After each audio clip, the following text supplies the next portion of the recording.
Whether you're looking for answers to specific life questions or simply hoping to become the best version of you possible, welcome to the Mental Breakdown and Psychreg podcast, where we offer insight, information, and strategies based upon research and years of practice as psychologists.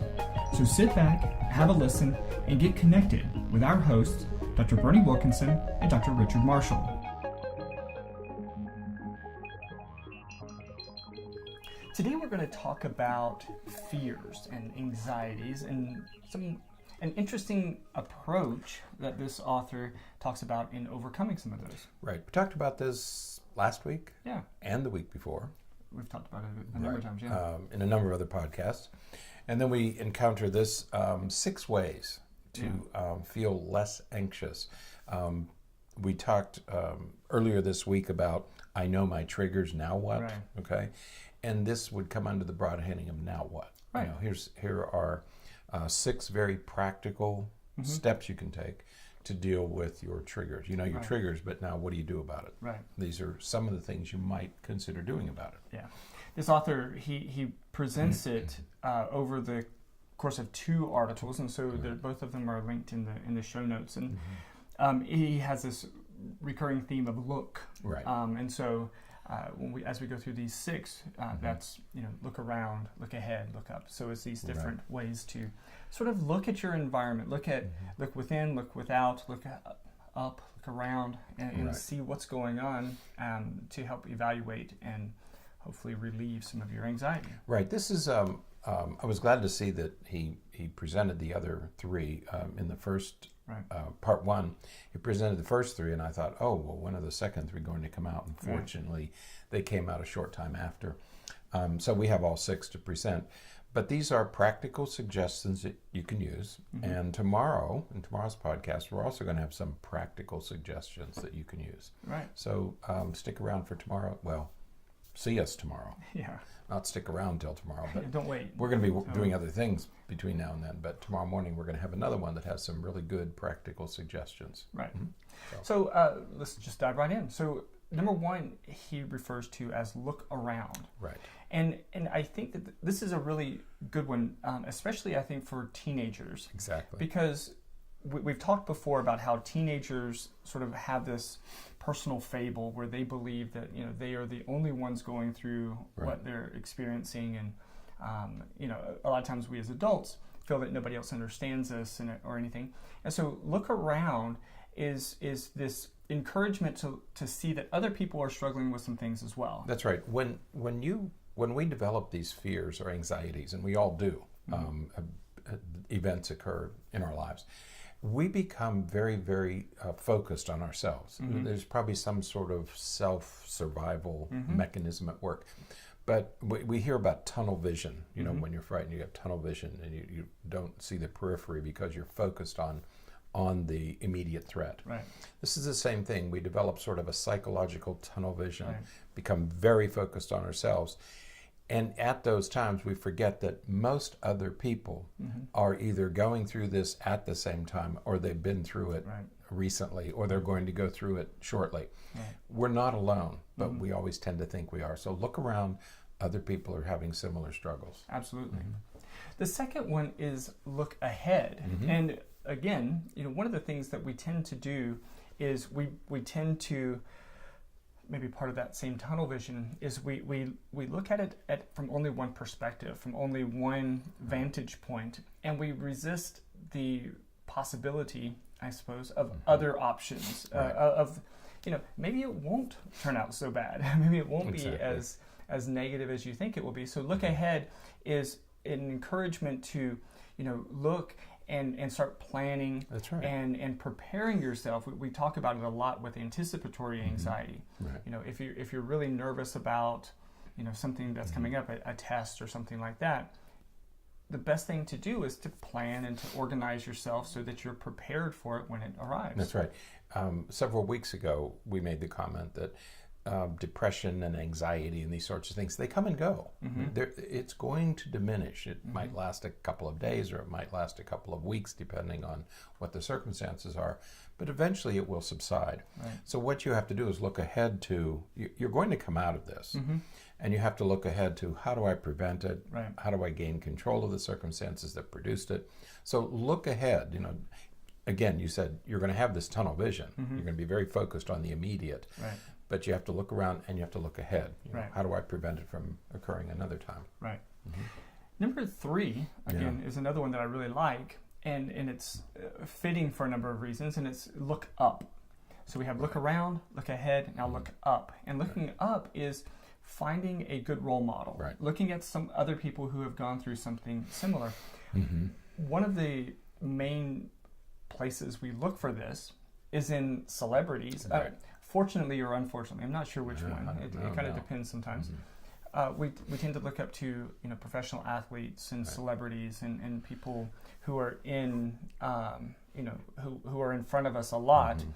We look to them as those role models, and so I do think it's great when some of these celebrities sort of take on a mission, especially if it involves mental health issues. For this reason. Yeah, they too have had problems that they've overcome. Okay, so even people who we see as successful as role models will say, I think Carrie Underwood, or one of those celebrities, talked about her bout. I think it was with depression or anxiety, and they talk about their own personal struggles. Well, some of the biggest ones though are like Carrie Fisher. That's right. She struggled greatly with bipolar disorder, and she talked about it, and she wrote about it, and she did a lot of advocacy work. Robin Williams, there's a brand new. I can't wait to watch it. There's a new HBO special documentary about him and his struggles with mood-related disorders. I think bipolar disorder as well.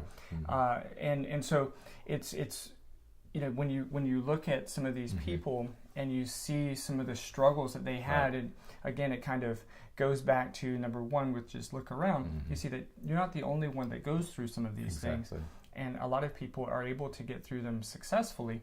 And so we need to look at those folks as it's role going models. to pass. It's going to pass, and you're going to move on. So move on well. Is the goal. Exactly. Now, number 4 is to look out. And looking out is where you're really trying to evaluate sort of true and false impressions of this danger.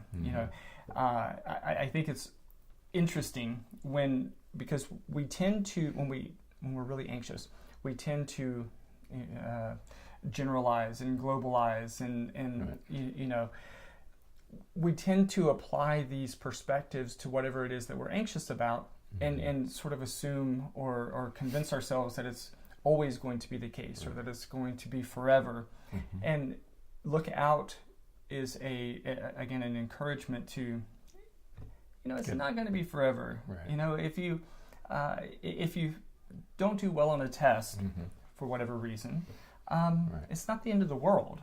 You're going to have other opportunities, and so rationalizing it a little bit. When I read this one, I said, well, what does look out mean? And then I read it, and it's about finding reliable and accurate information. And then I started to read it as look out, like there's some kind of warning. But look out, there's a lot of misinformation. There's a lot of, I'm going to say false information. Yeah, some of it's false information, but be careful. We all remember the immunization battle, and what that led to. And so be careful of the sources that you use. Go to reliable sources. We always advise our patients to try to stay away from the .com websites and move to .gov or .org, to professional organizations that have reliable information, or government organizations that distill and synthesize and present reliable information. Go to the professionals, go to the American Academy of Pediatrics and other professional organizations for information. Try to avoid the fads and the misinformation that's out there. Yeah, absolutely. Number 5 is look in. And obviously we're talking about inward to ourselves. And this is sort of the goal is to get to know yourself. And what I like about this one is that it's a strong encouragement to live your life, to live to understand yourself, right. understand your own strengths and weaknesses, and then making decisions accordingly. We get very anxious about some things that we want to do, but oftentimes those things that we convince ourselves to do are not very consistent with who we are and what we should be doing, and thus we're going to have lots of anxiety about that because it doesn't fit with who we are. The early analysts, the people that Sigmund Freud and Carl Jung trained themselves, this sort of the second generation of analysts, the first trained, but the second generation of analysts, spent a great deal of time talking about aligning who you are with how you're living your life. Right. And that was a way to avoid, because many people in those days in particular, especially women, were living lives because they had no rights and they couldn't own anything. They were living lives that were inconsistent with who they were, and this led to mental health problems. And it's what much of Freud's work was about that. But we have to do the same thing today. We can't forget that we have a basic temperament, we have basic personality traits, and we have to live our lives according to those traits. If we try to become something we're not, or we try to do things we're not really meant to do, you could encounter difficulties. So look in, make sure you know who you are. Right. So. And number 6 is just look exclamation point. That was funny. I love a little bit of humor here at the end. Right. And what he writes about here, again, is I think really good advice, and that is to really examine what it is that you're anxious about, because things sometimes feel or appear or present as dangerous or scary or intimidating, but they're not really. And they're really not. Yeah. Take a good long look. Don't just jump to conclusions. Right. Look carefully. Right. When we think about going for a job interview, or we go for if we're that first day of school, we have the first day of school coming up soon. Yes, that's right. And people students are, if you're going for that first job interview, you're going to be very anxious and nervous about that. And it's going to sort of introduce a lot of stress and a lot of anxiety to you. And this, I think, the look is perfect for that, because, what's the worst that's going to happen on your job interview? You mentioned the first day of school. Yeah. And it just struck me that I saw a young man this week who is leaving 8th grade, the comfort of middle school, after you've learned how to do middle school. Right. And now he's thinking, I have to go up to the high school. Yeah. So you could tell he's a little bit intimidated. But schools do these orientation days. That's the time to go look. Exactly. Go look, go find out where your classes are, right, who your teachers are going to be, that they're really okay and they're very welcoming. And that's a good time to look at where you're going to be. So I think schools have done a good job of providing these orientations. So if at all possible, do take your children, especially those transitioning to first grade, to 6th grade, and to 9th grade. Those are or college. Imagine how intimidating college is for some kids. Right. That they're going. But colleges have orientation days. They're a pain. Kids hate them. Many colleges have orientation weeks. Weeks, that's right, when they first get there. Yeah. So take advantage of those things. That's the time to take a good look. Absolutely. Okay. So. Yeah, and you can apply all 6 of these to those kinds of situations. Exactly, yeah, that's right. So in dealing with stress and anxiety and fear and all of that, just look around, look ahead, look up, look out, look in. And look. Just look. And look, yes. All right?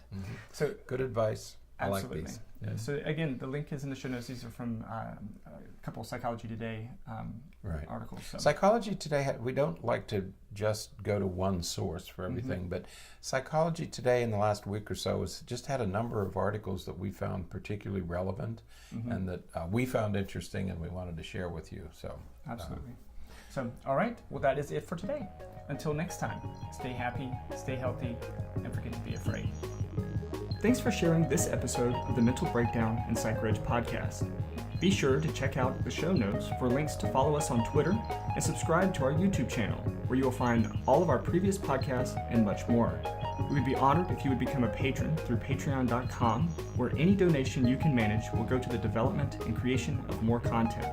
Just visit patreon.com/thementalbreakdown for more information. Thanks again for listening. Have an awesome day, and we look forward to being back in your feed tomorrow morning.